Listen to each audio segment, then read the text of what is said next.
Le vamos a dar paso al doctor Jofre Campaña. Lo tenemos porque el doctor está en todas, en su carro, pero listo, ahí al pie del cañón para responderle a la ciudadanía y conversar con nosotros. Doctor, buenos días, ¿cómo le ha ido? Buenos días, muchísimas gracias. Un gusto siempre. Y bueno, un honor estar ahora en este nuevo canal digital. ¿Cómo le va, Jofre? Bueno, por acá andamos ahora. Muy Noris bien. Arroyave le saluda. Jofre, en honor al tiempo, se han dado muchas declaraciones y se están construyendo muchos relatos en torno a la factoría, esta empresa que tiene muchísimos años en el Ecuador y que ha sido la que durante más de una década ha estado brindando servicios de alimentación a las cárceles, pero también a los desayunos escolares de nuestros niños, ¿no? Yo voy a empezar preguntándole, primero, ¿en qué momento la factoría pasa de ser una empresa que le sirve al Estado de forma constante y que ha renovado contratos, me imagino que pasó pruebas, a ser una empresa en la que el presidente de la República públicamente la vincula con el crimen organizado y el narcotráfico? ¿Qué pasó ahí? Tenemos elucubraciones, no tenemos la certeza, pero creemos que hay intereses económicos atrás. ¿Y por qué decimos esto? Lo primero, siempre se ha mencionado que la factoría es una empresa que fue elegida a dedo, que era del ministro Serrano, que estaba vinculada con el correísmo. Eso empezó a generarse el rumor, por así decirlo, que luego inclusive algunos políticos lo tomaron. Sin embargo, en ese tema puntual, yo quiero mencionar, por ejemplo, aquí está la rendición de cuentas del año 2016 del CERCOP. En esta rendición de cuentas, ¿qué es lo que se dice para efectos de lo que nos interesa? Dice que para llevar a cabo la subasta inversa corporativa, la que permitió contratar a la factoría, hubo participación y se llevaron a cabo 10 consejos consultivos en Guayaquil, Quito, Cuenca, Ambato, Puerto Viejo, en los cuales estuvieron presentes 141 potenciales proveedores. Es decir, se reunieron con 141 potenciales proveedores. De estos 141 potenciales proveedores, el mismo informe de rendición de cuentas señala que 26 participaron, es decir, llegaron al final del curso 26. Y de estos 26 se eligieron las tres mejores ofertas, entre las cuales está la Factoría S.A., está también otra compañía, El Ordeño, y está otra compañía, Lechera Andina. Entonces, de ese número importantísimo de aspirantes, quedaron 26 y de los 26 gana la factoría. Concurso público que no ha sido objetado por Contraloría, que no ha sido objetado por el CERCOP, que no ha sido objetado por nadie. Pero ¿qué es lo que ocurre allí? Y esto es lo interesante, porque yo sostengo que aquí hay algún interés económico atrás. A la compañía de la factoría, yo le muestro aquí un pequeño resumen. Lo que está pintado es lo que le deben del Ministerio de Educación por servicios prestados, por alimentación entregada, con actas de entrega-recepción, sin cuestionamientos, y que además han pasado todos, absolutamente todos los filtros administrativos, tanto en el Ministerio de Educación cuanto en el Ministerio de Economía.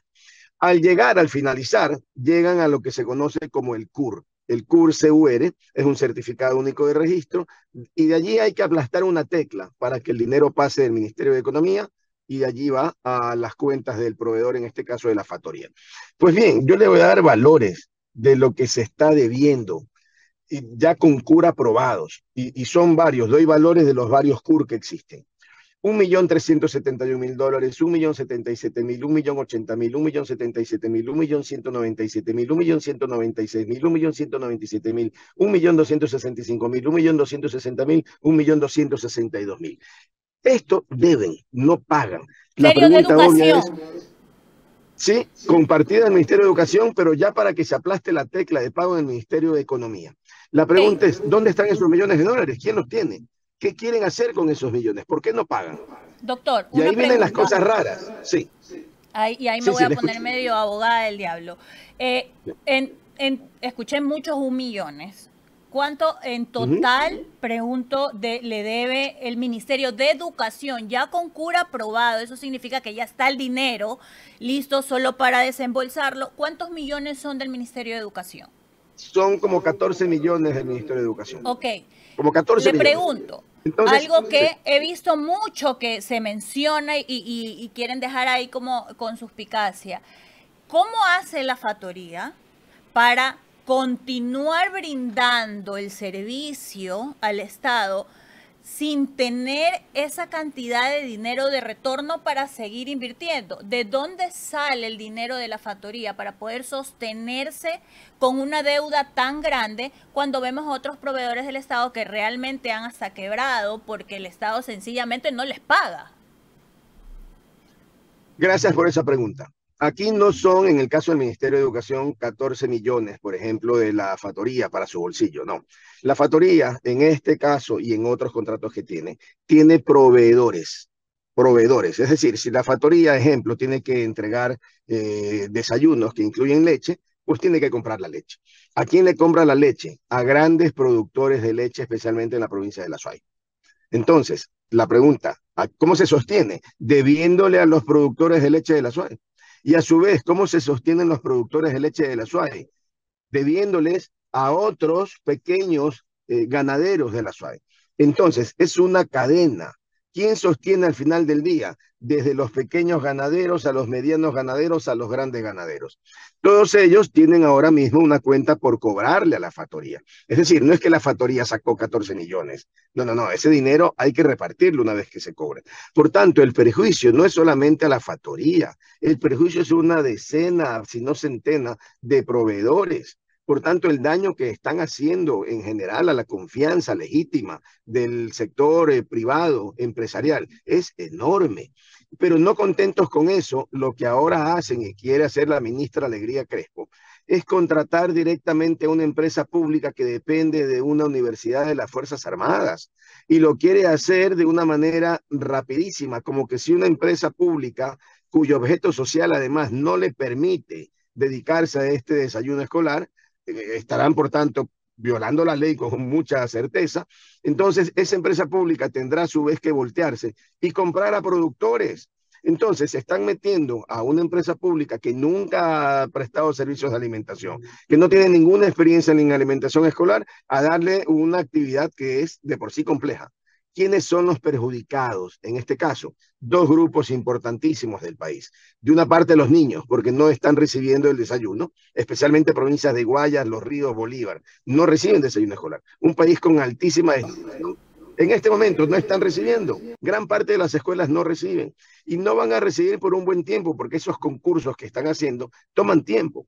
Pero aparte, ¿quiénes son los grandes perjudicados? Los empleados y trabajadores de la factoría y de las otras empresas que mantienen estas acreencias. La factoría probablemente tenga la semana próxima, al terminar mayo, que despedir a cerca de 200 trabajadores, muchos de ellos que tienen años en la empresa. Es decir, el perjuicio es millonario. ¿Y todo por qué? Nunca le han dicho a la factoría, no le pago porque el servicio fue malo, porque no lo entregó, porque incumplió. No, todo revisado, sacramentado, sellado. No pagan porque no quieren pagar, porque probablemente quieren usar esos fondos para otros negocios. Ok, pero ahí, por ejemplo, entiendo lo de la cadena de deuda que existe y al final el perjuicio es para todos. Yo escuchaba a la ministra de Educación, Alegría Crespo, decir en una entrevista al inicio del periodo escolar, cuando le preguntaron esto, y ella decía, bueno, lo que nosotros queremos hacer también es ahora trabajar directo con los pequeños productores, ¿no? Ahí a mí personalmente me saltó la pregunta, si no le pueden pagar a una empresa que tal vez puede medio surfear las deudas porque está algo fondeada, comprarle a un productor pequeño y no pagarle es quebrarlo completamente.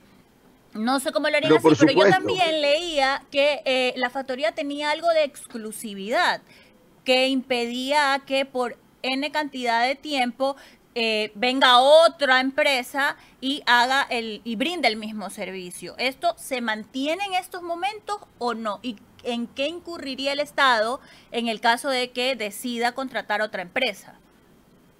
Yo le indicaba hace un momento, en el informe de rendición de cuentas del CERCOP, está que participaron ciento y tantas empresas, de las cuales quedaron 26 y de las 26 quedaron 3. El país está dividido en 8 zonas que agrupa a colegios de diversas provincias. De estas 8 zonas, 2, es decir, 2 de 8 tiene la factoría. Las otras 6 se reparten entre el ordeño y la otra empresa que le mencioné. Es decir, primero no hay ningún monopolio, tiene 2 zonas. Pero como la factoría ganó el concurso para estas 2 zonas, nadie más puede prestar el servicio en estas 2 zonas, porque ganó un concurso, tiene un contrato con el Estado. Lo que está ¿Cuándo lo haciendo tiene vigente? hasta junio de este año. En junio termina ese contrato. Pero hasta junio, ¿qué es lo que está haciendo la ministra? En lugar de comprarle a la factoría para que los niños se alimenten, está empezando un concurso para suplir los espacios de la factoría. Y mientras el concurso termine y puedan echar a andar la provisión de alimentos, van a pasar semanas y no meses.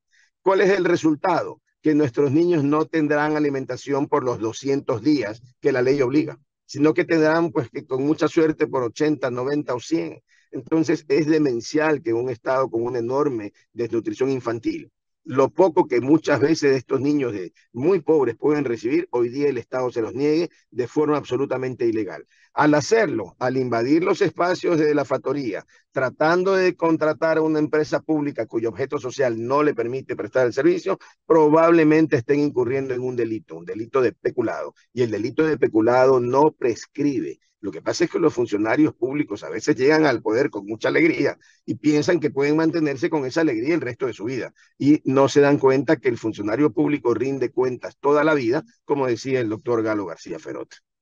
Doctor Campaña, ¿está de alguna u otra manera vinculado dentro de sus proveedores la esposa o ex esposa de uno de los más buscados del país? Porque esas fueron unas declaraciones que las hizo públicamente el presidente de la República y me cuesta creer que el primer mandatario se atreva a decir públicamente algo de ese estilo si no tiene algún indicio o alguna prueba. Tal vez la factoría dentro de sus proveedores no identificó a esta persona, pero con la alerta que ha levantado, bueno, no alerta, con la denuncia pública que ha hecho el presidente, la factoría ha vuelto a revisar con minuciosidad y puede mantenerse realmente y decirle a los ecuatorianos, no tenemos ningún vínculo, no existe ese proveedor, o tal vez se pasó por alto ese tema.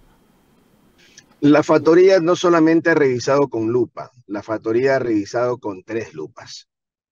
Es decir, cuando la primera revisión exhaustiva da como resultado negativo, la compañía vuelve a revisar. Segunda revisión no existe. Tercera revisión, pero factura por factura, no existe. Nunca se compró ni una botella de agua a la compañía Queen Water, como mencionó el presidente de la República. ¿Qué creemos que pasó? Usted probablemente cuando era pequeña jugaba, se ponía uno en una fila y le daba un mensaje al oído a la persona que estaba al lado. El de al lado le daba el mensaje al otro y al otro y al otro y al otro. Y de repente la frase que decía soy hincha del Barcelona se convertía en soy hincha del Manchester. Bueno, acá creo que pasó algo parecido. Alguien sopló al oído a alguien, a alguien, a alguien, a alguien, y le llega al presidente de la República una información absolutamente falsa y distorsionada. Tienen que mirar en otras compañías, tienen que chequear en otros proveedores. Yo no sé si esas otras compañías u otros proveedores le compraron el agua a Queen Water. Lo que sí sé es que la factoría jamás le compró ni una sola botella de agua. Por tanto, la afirmación del presidente de la República es completamente falsa. Doctor Campaña, y esto ya no solo se lo pregunto como abogado de la factoría, sino también como constitucionalista y experto en el tema de derecho.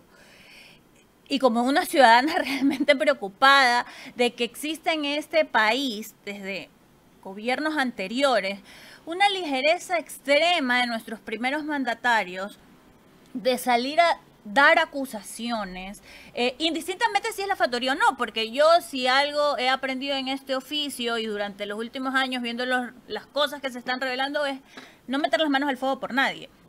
Sin embargo, que un mandatario salga con mucha ligereza a denunciar temas tan graves, entendiendo el contexto político y social que hay en el país con el crimen organizado. Es peligrosísimo porque más allá de lo que se demuestre en derecho, la honra, no solo de una empresa, sino de una familia, de los empleados, o sea, ahí hay un montón de cosas, ya queda en duda. ¿Qué se puede hacer? Mire, y no solo por la factoría, sino en general. Sí. Yo creo que el Ministerio de Deportes está por crear un nuevo deporte en el Ecuador y catalogarlo a deporte nacional. Es el deporte nacional de la difamación. Porque antes había ligereza, hoy es más que ligereza. Porque yo puedo aceptar que haya ligereza en un asambleísta, por ejemplo. Claro, van allí a tener una tribuna en la asamblea y dicen cualquier cosa para que las cámaras los enfoquen. Allí no puedo entender esa ligereza. Reprochable, pero entendible. Pero es absolutamente inentendible que el primer mandatario de la nación emita este tipo de difamaciones, porque no es siquiera información errada, es difamación. Porque cuando usted acusa a una compañía de haberse financiado con dinero del Estado para financiar el narcotráfico, cuando usted acusa a una compañía de haber comprado, tener entre sus proveedores a líderes del narcotráfico, está difamando. Y eso es gravísimo, altamente censurable para un primer mandatario. Por tanto, desgraciadamente, la devaluación ya no de la moneda, sino de la palabra presidencial, es lo que me lleva a sugerirle al Ministerio de Educación que ponga el deporte nacional de la difamación, porque ya cuando tenemos participantes de ese nivel, es muy poco lo que se puede hacer. Es decir, ya cómo la ciudadanía puede entender que el primer mandatario emita declaraciones tan alejadas de la verdad. Es inexplicable, pero eso genera además un clima nacional en el que nadie cree en nada. Y eso termina rompiendo jurídicamente algo que es fundamental, la seguridad jurídica. Pero ¿quién invierte en el Ecuador con tranquilidad cuando puede ser difamado con esta ligereza con la que estamos despertando? Exacto. Doctor Campaña, una de las cosas que se ha dicho mucho es cómo entran las armas a las cárceles. Y ahí sale la factoría, una vez más. ¿Por qué? A través de la comida. ¿Quién da la comida en las cárceles? La factoría. Y tenemos a un presidente diciendo que una vez que ellos identifican esta irregularidad, de pronto se levanta un foco de escándalo en el caso Olón, que es para desviar la atención. Entonces hay todo un entramado y una elucubración gubernamental en el que la factoría no solo tiene vínculos con el crimen organizado, sino es que tiene la capacidad de movilizar a comunas, movilizar a colectivos sociales para levantar temas y desviar la atención de lo urgente que está pasando en el país. O sea, primero que yo al escuchar todo esto pienso en una empresa con unos vínculos y una capacidad para gestionar y articular brutal. Dos preguntas. ¿La factoría tiene posibilidades de ingresar armas? O sea, ¿los controles son tan enteramente eficientes en el sistema alimentario de las cárceles para que esto suceda? Los controles son altamente rigurosos en la factoría. Es decir, los controles más rigurosos se los autoimpone la factoría. ¿Por qué? Porque la factoría no quiere jamás tener un problema de este tipo, porque conoce de los riesgos penales, conoce de lo grave que es para la imagen de la empresa que puede quebrarla. Entonces, el principal interesado en que no exista ninguna posibilidad de que algún empleado ingrese armas es la factoría. Y en ese entendido ha tomado todas las medidas para evitarlo.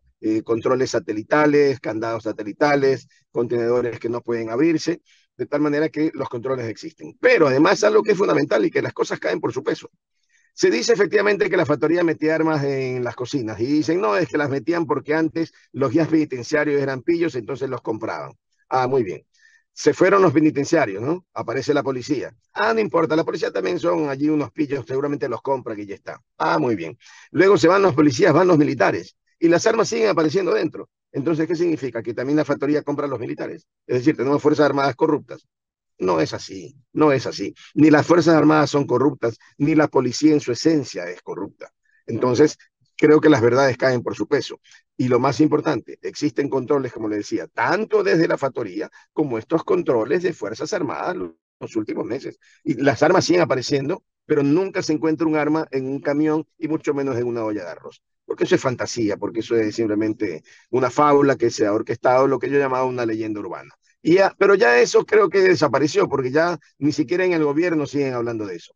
Al punto de que ahora dicen es que hay temas con la UAFE, no dicen cuáles, que hay informes secretos, no dicen cuáles, luego que los problemas son es que la comida es muy barata, como que si la factoría pusiera los precios, y luego ya el secretario de Antitransparencia llegó ya a unas máximas francamente increíbles, ¿no? En el sentido de decir que a esta compañía abusa de los convenios de pago. ¿Qué son los convenios de pago? Cuando ya termina el plazo de un contrato y hay que prestar un servicio, se presenta y para que puedan pagar se firma un convenio.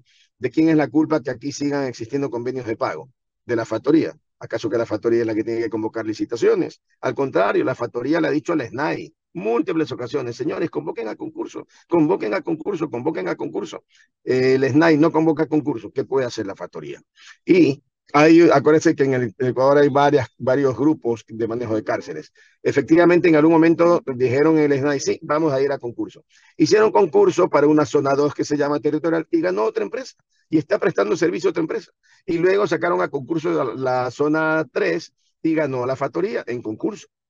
Y luego la zona 1, que es la que está sin contrato actualmente, es la que se le ha dicho permanentemente al SNAI, liciten, liciten, liciten, pero no licitan, y en algún caso cuando han licitado lo han hecho mal, que ellos mismos han declarado desiertos los concursos. Entonces, mire cómo pasamos del tráfico de armas, del financiamiento al narcotráfico, de ahí pasamos a las botellas de agua, de ahí pasamos a los alimentos muy baratos, y finalmente llegamos al abuso de los convenios de pago. Es decir, como no tienen ninguna acusación firme, seria, con evidencias, menos pruebas, entonces simplemente están lanzando monedas al aire a ver qué número les juega. Pero Y eso es lamentable de un gobierno, ¿no? legalmente ya han dejado como algo asentado o es solo estas denuncias discursivas desde el relato comunicacional o en derecho el gobierno está haciendo o ya ha hecho o ha emprendido realmente algún proceso en contra de la factoría? No, aquí hay mucho relato.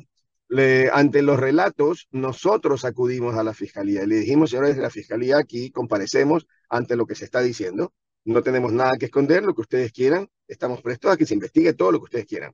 Y a raíz de eso, la fiscalía ha iniciado ya una investigación que nosotros estamos de acuerdo que se haga. Y es más, en buena hora se hace la investigación, porque una vez que concluya, como no podrá ser de otra manera, simplemente se demostrará que aquí hubo una gran fábula nacional.